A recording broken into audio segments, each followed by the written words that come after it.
There's so many myths out there. The myth about Manny Pacquiao fighting and facing the very best. People quote, oh, he faced Eric Morales and he faced Antonio Barrera. Let's look into it based on the ring. So what I like about the Ring magazine is everything's documented through time. And the Ring magazine actually has the ratings per division from all the way back in the 1920s, from 1924 all the way up to the present time of 2016. And while I'm still kind of a little bit skeptical of the Ring's rankings this year, having Roman Gonzalez being the #1 pound-for-pound fighter in the world, I disagree with them wholly. Still, at the same time, I want to go through the ratings by the Ring of Manny Pacquiao and Mayweather's career from the time they became world champions and onwards. Now, we have to look at the year before they became world champions. Both of them became world champions in the year 1998. But we're going to look at them before that, in 1997. Because if you say that Manny Pacquiao only fought the best, okay, we're going to compare Manny Pacquiao to Floyd Mayweather and see who the best were that Manny Pacquiao fought and who the best Floyd Mayweather fought. We're going to look at them based on the Ring's annual rankings of who the best of the division was, who was the man of the division, not necessarily the lineal champion. For instance, Adonis Stevenson right now is the lineal champion at light heavyweight, right? But Sergey Kovalev was considered the man of the division because he had, I think, 3 of the 4 belts, if I was not mistaken. He beat Bernard Hopkins, who was a legend. And then Andrew Ward came and beat him. So if you beat the man, then you're the man. So Andrew Ward is currently the man in that division. So we all know that lineal champion doesn't necessarily mean you are the man. It may be that you've beaten, a lineage of people who were great champions, but it doesn't mean that you're the man. For instance, Adonis Stevenson beat Chad Dawson, who Chad Dawson has beaten a lot of people. So that's why Adonis Stevenson is recognized as the lineal champion. Usually, if you have the WBC belt, sometimes when you have the WBA, if you've been stripped of the WBC, then the lineage moves on. But generally, the lineal champion is the WBC champion, usually. Okay. The year is 1997. And in 1997, Manny Pacquiao is at flyweight and Floyd Mayweather is at super featherweight. So let's go look at those divisions, right? So in terms of super featherweight, also known as junior lightweight. So if you see junior lightweight, that's super featherweight, okay?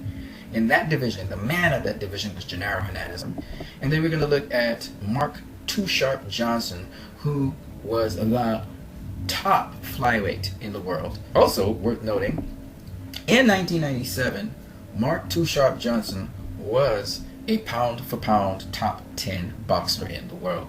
Oscar was the dude at the time, and Mark Too Sharp Johnson was at number 10. So here's Mark, Mr. Too Sharp Johnson. You can see he's a southpaw. At the end of 1997, as you can see here, he had won the IBF World Flyweight title, and he defended it 4 times at the end of 1997. So that's probably why he was considered the top flyweight in the world. Into 1998, he was still at flyweight. But at the end of 1998, he was still a flyweight, but at the beginning of 1999, he moved up to super flyweight, and he won there as well. Let's look at Gennaro Hernandez. So he is at the end of 1997. He had just beaten Carlos Hernandez, who would go on to become a world champion. He beat Anatoly Alexandrov, who would go on to be world champion. He beat Azuma Nelson, who was a legend in the sport of boxing. He won the WBC super featherweight title from that, so he was the lineal champion as well. And he lost to Oscar De La Hoya in 1995 at lightweight. So it seems like he moved up to lightweight, challenged Oscar, and lost to him. So that's probably his only loss up to that point. But at super featherweight, he had, it's just crazy how much fights he had at super featherweight. You can see almost all of these. In fact, he had not lost a fight at super featherweight. So he won the title from a guy called Daniel Lundas, and he went straight at super featherweight for, so 1991 to 1997. He went for 8 years straight. At the end of 1997, 8 years straight, undefeated, and almost close to 9 years undefeated at super featherweight. That's crazy. Okay, that's crazy. He won the WBC and he won the WBA titles at super featherweight. And how many successful defenses did he have? He had 1, 2, 3, 4, 5, 6, 7 successful defenses. So he left his title, and then he had to get a new title. He beat Azuma Nelson, and then he had 1, 2, 3. So at the time of the end of 1997, he had 2 successful defenses and 9 successful defenses in all. And he had 11 successful championship fights.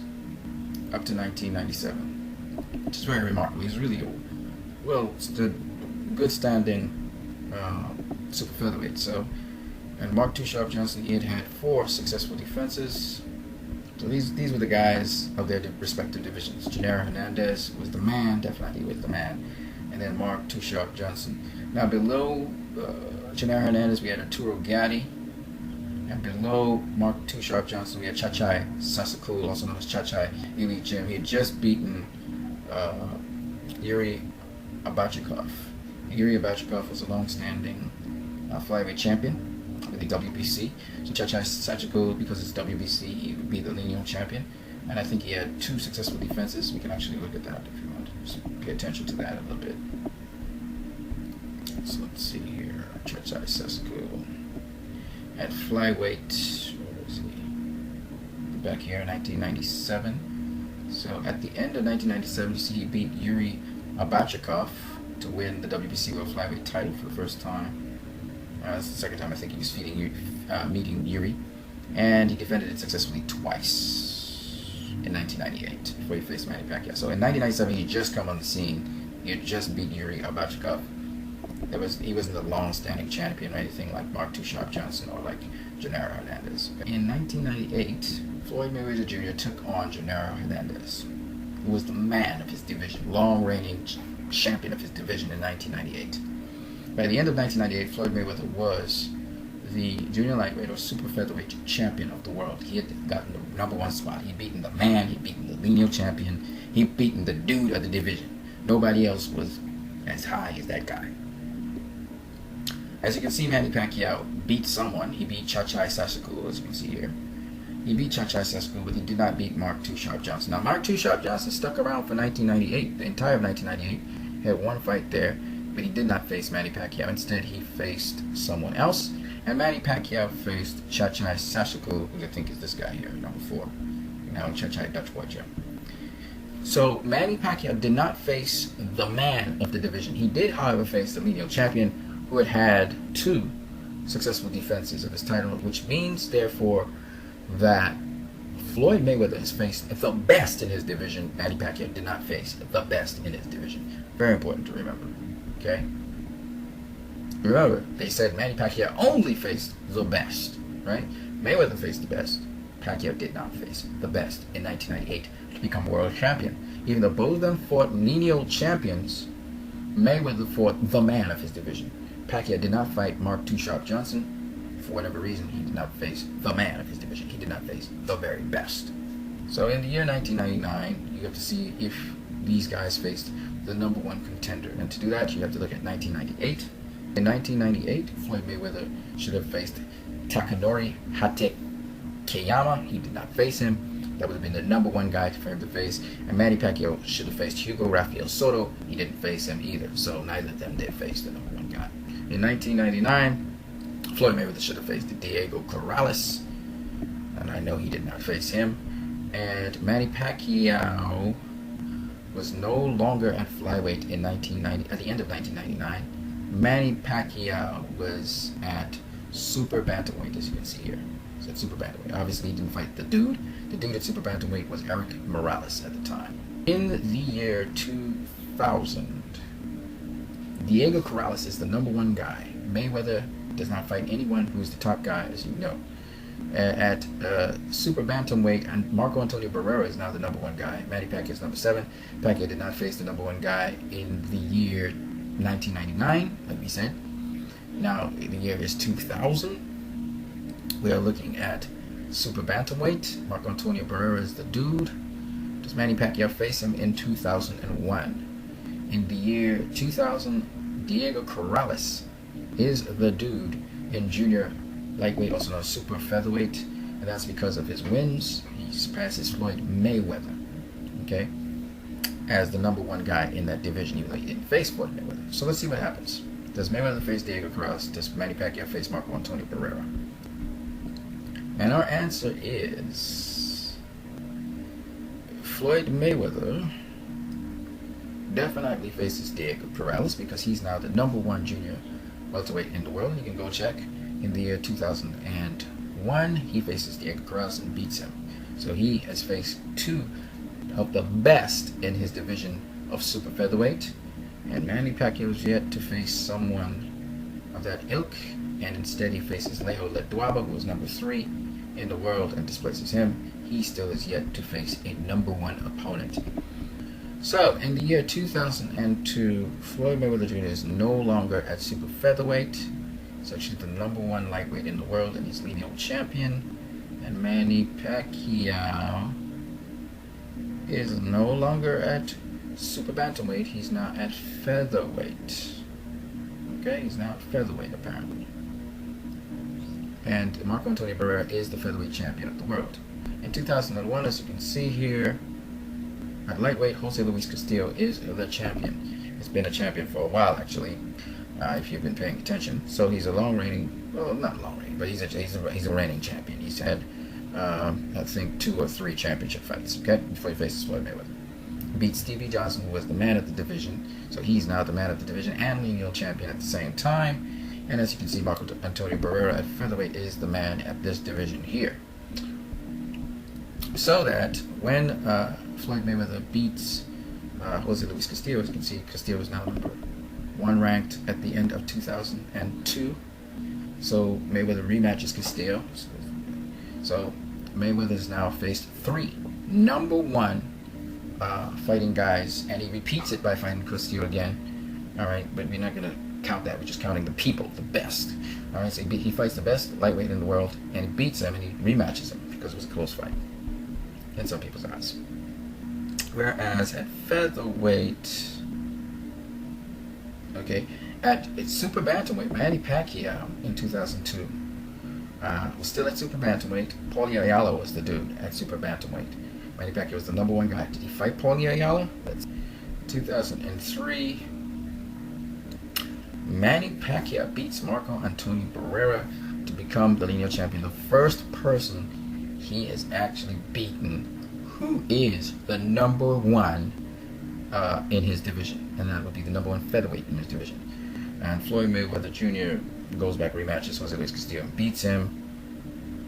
And that's basically it. So Floyd has 3 people he's beaten who are the best in his respective divisions. Pacquiao has just beaten 1. Okay?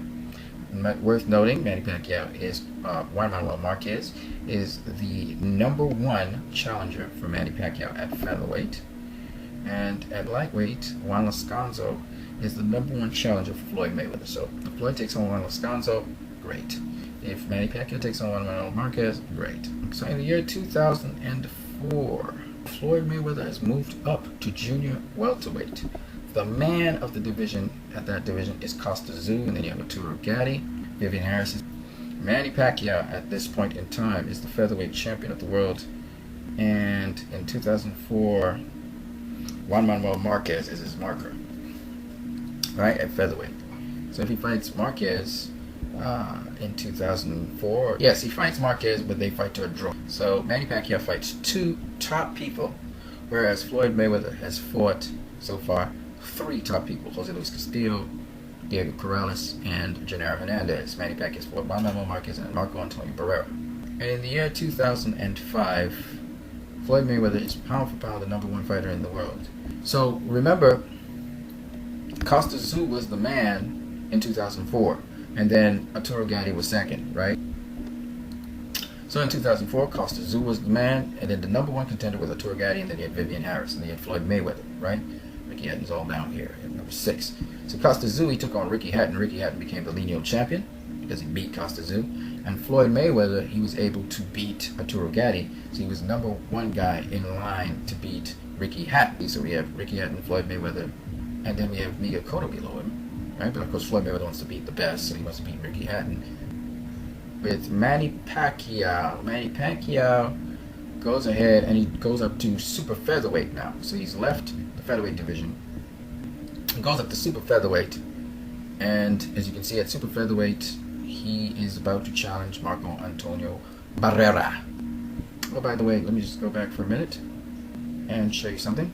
Zab Judah is the champion at welterweight in 2005. Antonio Margarito is the next in line. Okay.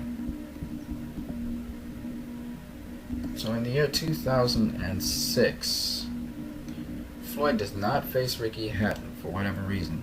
Instead, Floyd Mayweather Jr. faces he faces Zab Judah, and he beats Zab Judah, who was the #1 lineal guy you were seeing there.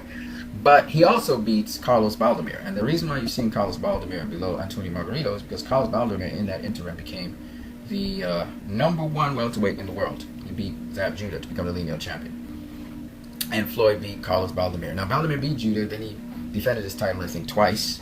One of the people was he knocked out Arturo Gatti. So Baldomir faces Floyd Mayweather Jr. and Floyd Mayweather Jr. beats Carlos Baldomir. So after at lightweight beating the best lightweight there, he now beats Baldomir. That's #4. Okay, what's going on with Manny Pacquiao? Well, Manny Pacquiao, he beats Marco Antonio Barrera yet again. So it's the second time he beats the #1 guy, and that. Well, the third time he beats the #1 guy because he beat Marquez and but it's the same guy, Marco Antonio Barrera. It's the same guy, Marquez. So because of that, still just two guys. His fights with Eric Morales had lost to Marco Antonio Barrera when he fought Manny Pacquiao. It wasn't for a world title; it was for a partial world title or one of those minor world titles. So when you say, "Oh, Manny Pacquiao beat the best," he beat Eric Morales. No, the best at the time was Marco Antonio Barrera. So there are only two people, but concerning the Ring magazine so far that Manny Pacquiao has beat. He's beaten Juan Manuel Marquez. He's beaten Marco Antonio Barrera. All right. Now in 2007, Floyd Mayweather is again the top guy. All right, at welterweight. However, Floyd Mayweather Jr. in 2007, at the end of 2007, has beaten two people. He beat Oscar De La Hoya, and he beat Ricky Hatton that year. Then he retires from boxing. What's very interesting is Ricky Hatton was the #1 junior welterweight in the world.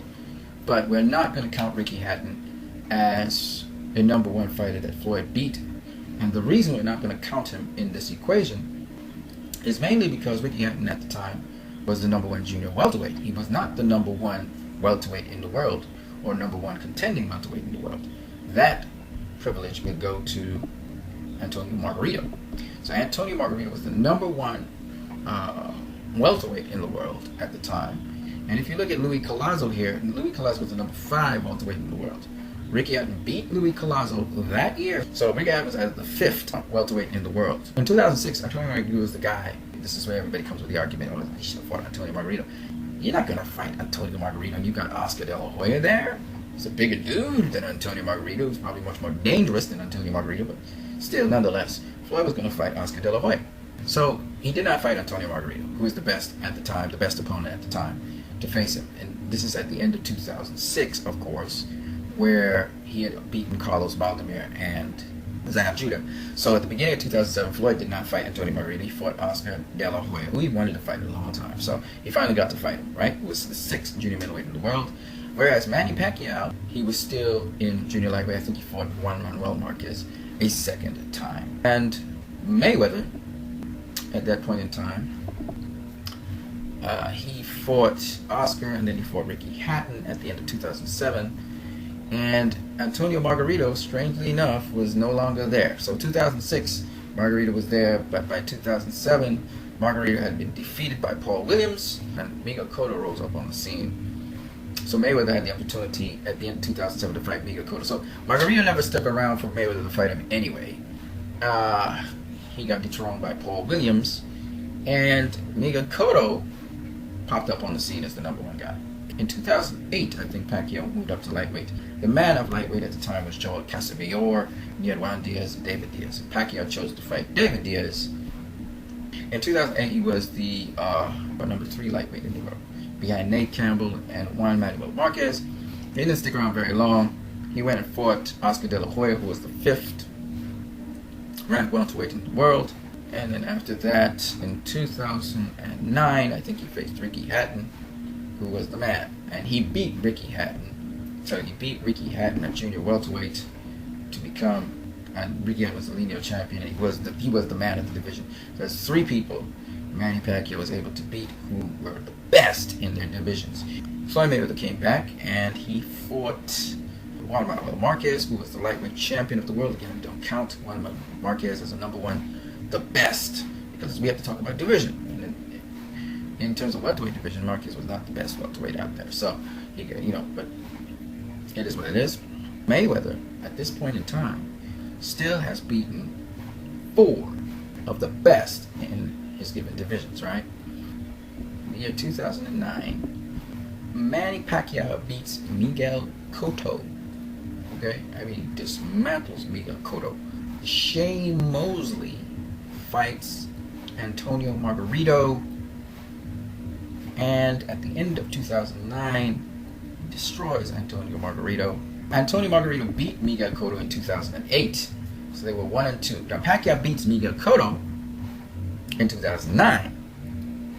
So how does Manny Pacquiao become the -- welterweight in the world by beating Miguel Cotto?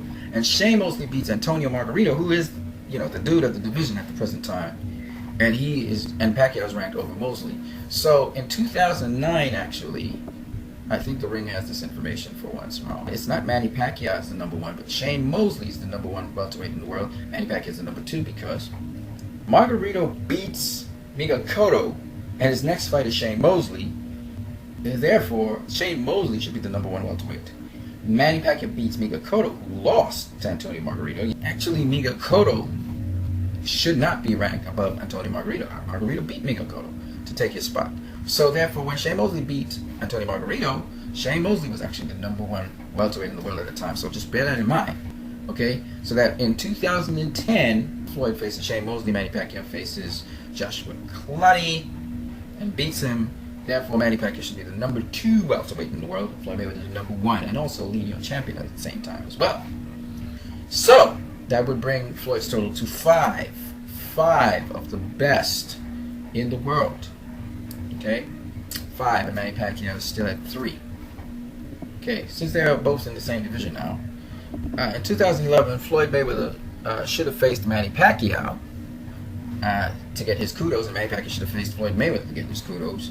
So at the end of the day, they didn't do that. Floyd faced Victor Ortiz, Manny Pacquiao faced Antonio Margarito at junior middleweight, and Antonio Margarito isn't even ranked in the top 10. Miguel Cotto was, though, however. So if he had rematched Miguel Cotto, that would have been interesting. But he did not do that. He didn't fight Miguel Cotto, didn't fight Alvarez in that highweight class. He didn't even fight Andre Berto, no Kell Brook, or Jan Zabek, no Sinchenko, none of these guys. He fought Antonio Margarito. In the year 2012, Manny Pacquiao did not face Floyd Mayweather. He was the best welterweight in his division. However, Floyd Mayweather did face Miguel Cotto at junior middleweight, who was the best junior middleweight in the division. You knew that, right? You just saw that. So Floyd Mayweather now in 2012 became the best junior middleweight in the world. And as such, that brings us to #6 of the best that Floyd Mayweather has beaten. And Manny Pacquiao only has 3 so far. What happened in the year 2013? Manny Pacquiao still did not face Floyd Mayweather, who was the best possible opponent. Mayweather faced Robert Guerrero. And Pacquiao faced the guy who was not even in the top 10 in Brandon Rios. And Floyd Mayweather also faced in 2013 Saul Canelo Alvarez, who was the best possible opponent he could face at junior middleweight. So that brings us to 7. 7 people that Floyd Mayweather Jr. faced. When you're talking about the best facing the best, Manny Pacquiao, on the other hand, not only faced 3. I want you to just understand and digest that. 2014, Manny Pacquiao arises as the #1 welterweight in the world for Floyd Mayweather to face. He does not face Manny Pacquiao. Manny Pacquiao doesn't face him. Instead, Manny Pacquiao faces, I think it's Timothy Bradley, to get that #1 spot. And I think he faces Chris Algieri, if I'm not mistaken, who's not even on this list. And Mayweather, he faced Marcos Maidana twice. So neither of them actually faced the best. 2015, Floyd Mayweather faced Manny Pacquiao. The 2 best faced each other. Manny Pacquiao moved to 4 of the best that he has faced. Mayweather moved to 8 of the best. 8 of the best that he faced. Okay, so Mayweather, through 5 divisions, faced 8 of the very best in his respective divisions, and we're not including Juan Manuel Marquez and Ricky Hatton. Okay, Manny Pacquiao, on the other hand, faced 4, half of what Mayweather had faced. At the end of 2015, Kell Brook was the #1 fighter in the world. Manny Pacquiao #2. Guess what? Manny Pacquiao did not face Kell Brook. Again, he did not face the best in the world. He did face Timothy Bradley. Did face Jesse Vargas. Jesse Vargas was not a top 10 welterweight in the world when Manny Pacquiao faced him. Timothy Bradley was. So at the end of the day, Manny Pacquiao, he only fought the best. That is a myth. It is a lie. Look at the facts. I always talk about facts, don't I? When we look at the facts do not support what is being said. It's okay to have an opinion, but do have an informed opinion. So here, Floyd Mayweather had 8 of the very best that he faced. Undisputably the best. 8 names with Floyd Mayweather Jr. and 4 names with Manny Pacquiao. So anybody tells you Manny Pacquiao faced the very best, but Floyd did not face the very best, they're talking a load of crap. Not according to the Ring magazine. Alright? Because you're able to look at all the annual ratings for fighters since 1924. You guys have a great one.